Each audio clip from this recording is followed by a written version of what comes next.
All right. Hello, folks. It's the Philosopher King 2.0. And we're just going to pop in for a few minutes here to check in, say hello. Thanks to all the people for watching my podcast about empathy. Probably one of my most viewed ones. I did have some people who didn't like it. I know that you can't see the dislikes. You can only see the likes, maybe. Anyway, it just sort of continues. Today there was a quasi assassination attempt on ICE workers, and if I understand it correctly, what the sniper actually did was shoot a an illegal immigrant, the very thing he was trying to protect. I mean, is that just dumbassery of the highest sort or not? I mean, it's sort of a uh,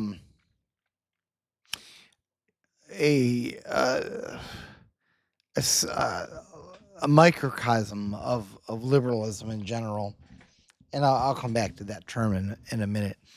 The whole worldview claims to want to do good and help people, and then in actuality, it hurts people.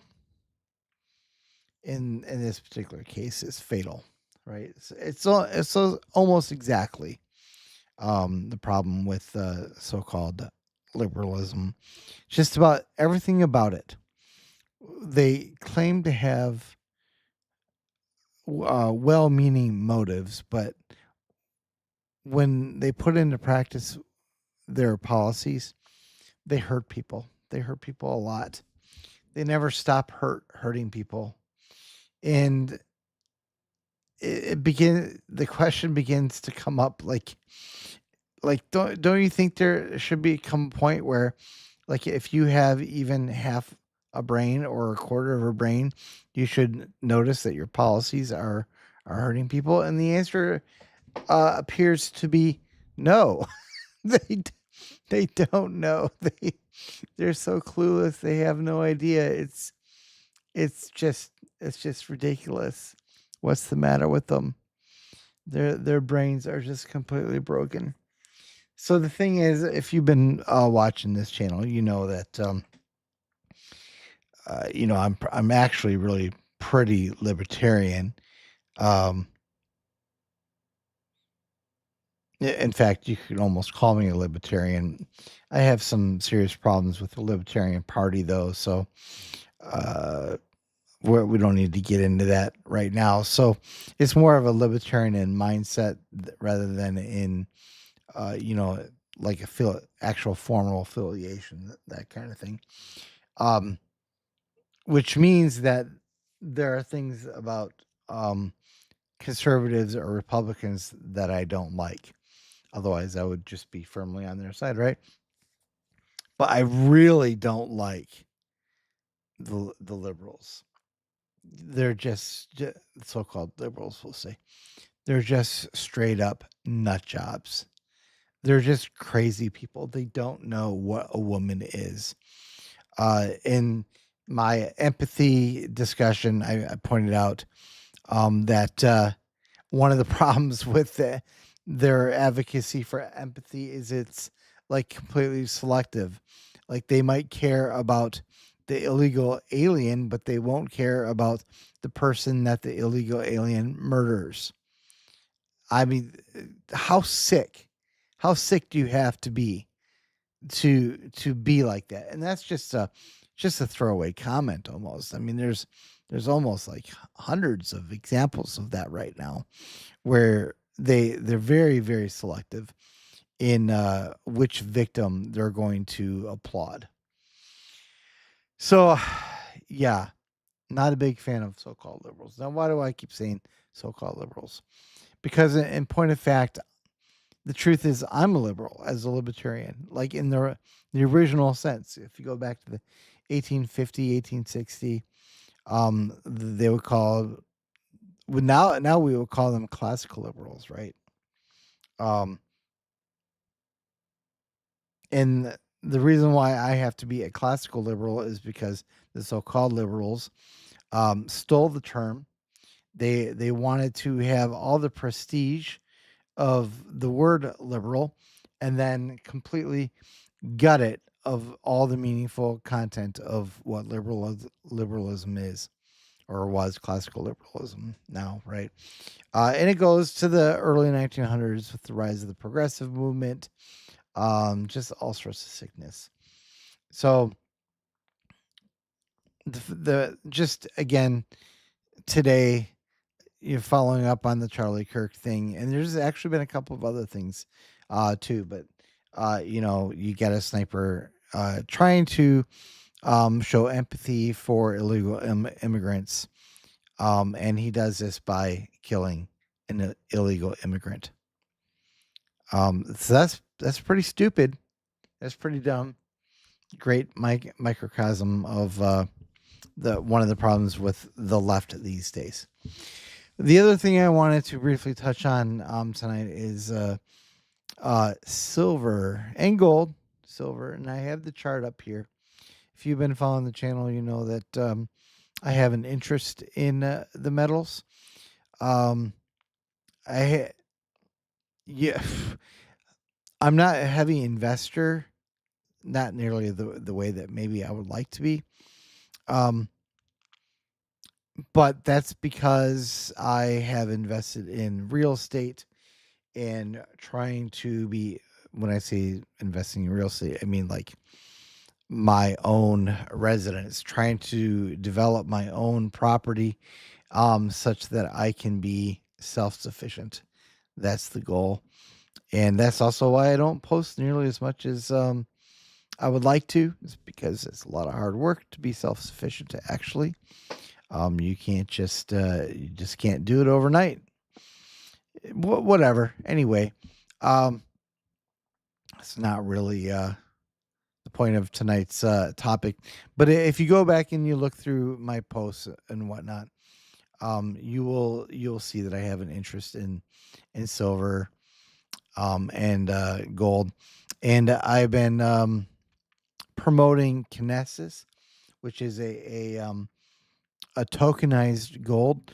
Kinesis actually has physical gold and silver in vaults that is audited.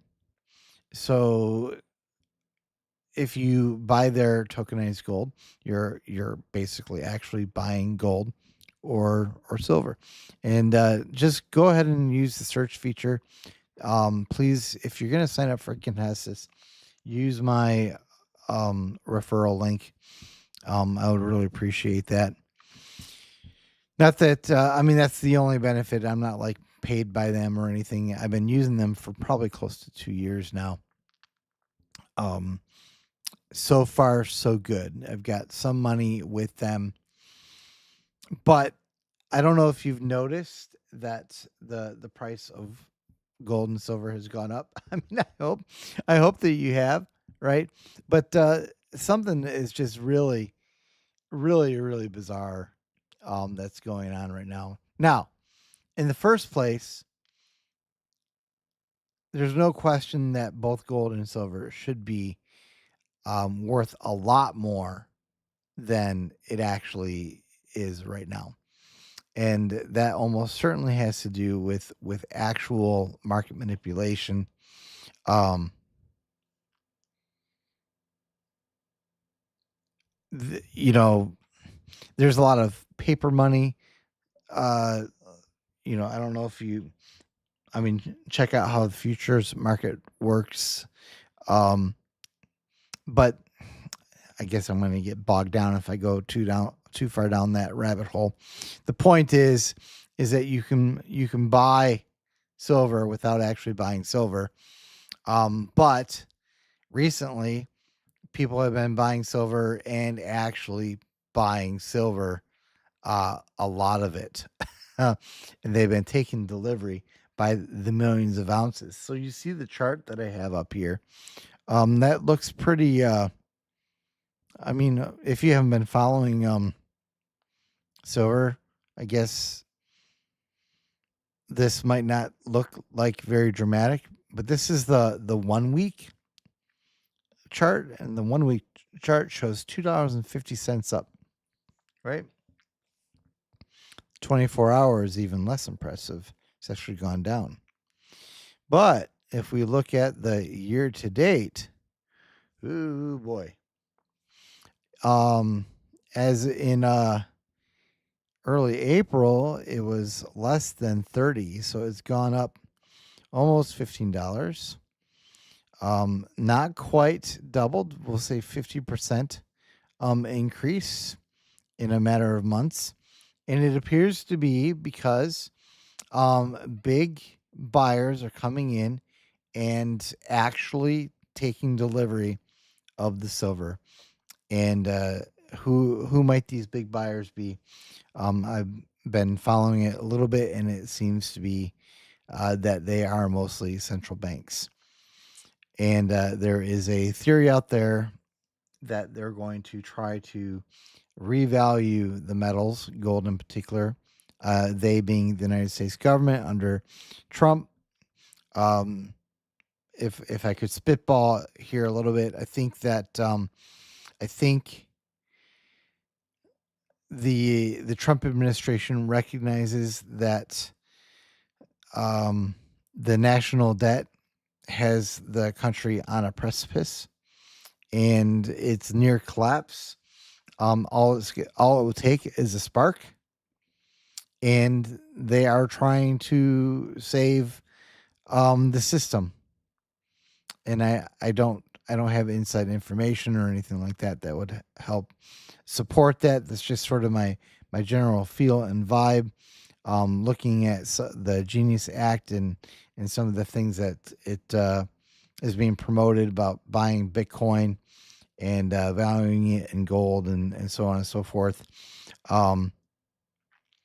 The number that's being floated around right now is $25,000 an ounce for gold.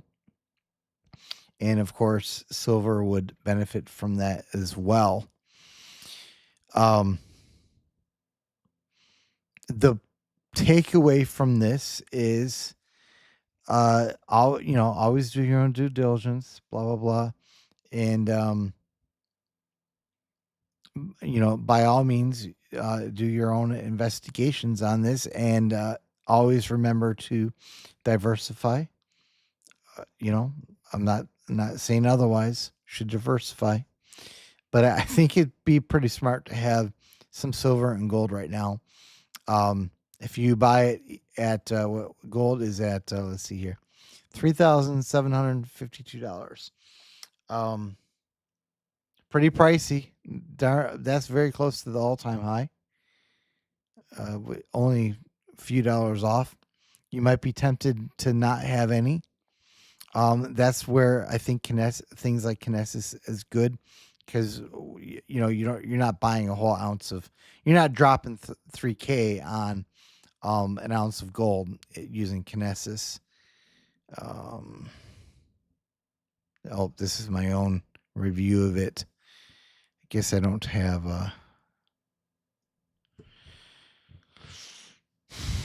a tab ready for it.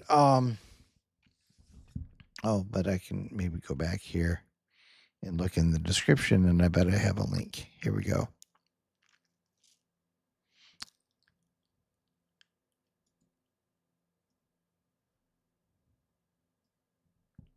Bah!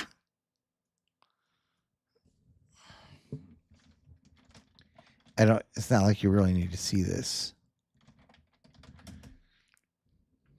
It's because I'm behind a VPN.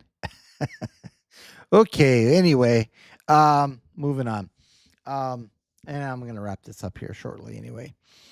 The point is if you're following all this, you better have some gold, you better have some silver. Silver is a little bit more accessible, especially if you want to acquire physical silver. Strongly recommend having, just from the point of view of diversity, make sure that you have some things maybe in the stock market, like an online brokerage or whatever. Have some in tokenized gold and silver, like through Kinesis, but make sure you actually have some silver in your hand, some gold in your hand, because this gambit to revalue gold in order to rescue the country from its crushing debt, that gambit might fail, right? It could go very badly, and we might see. I mean, who knows what we're going to see, right? Um, there's no predicting it, but I mean, hyperinflation is on the table, but also hyperdeflation is on the table too. I mean, um, if when a spark starts a giant conflagration, you never actually really know which direction it's going to go. All we know is that everything will burn down. Whether it burns down in a way that favors you or not, it's really hard to predict, right? All depends on which way the wind blows after the fire starts. So I just wanted to do, I wanted to give something to my viewers. If you haven't been paying attention, I just felt that like in order to have a clear conscience, I needed to at least say something to folks. So the timeline that I'm hearing is July 4th. Very typical of Trump to try to turn it into a matter of national pride. So the idea of revaluing revaluing gold in order to save the debt, as a sort of a making him a national hero, right up seems to be exactly the kind of thing he would do. But we just don't really know. The fact that gold and silver are going up, they're going up because people are taking delivery, right? So it's just all about scarcity. It's all about supply and demand. So supply is going down, and demand's going up. Therefore, the prices are going up. And as soon as all the paper gets flushed out of the system, it's going to go up even more. Where was I going with that? My point. Oh, yeah, I know. So, but it could be going up because of this ploy to save the debt, and of course, all the central banks of the world, they know if that's the case, they know what's going on. They're not going to be surprised by it. The retail investors like you and I, we're not privy to that information. We'll be late comers. But it also could be, and these are not necessarily mutually exclusive, right?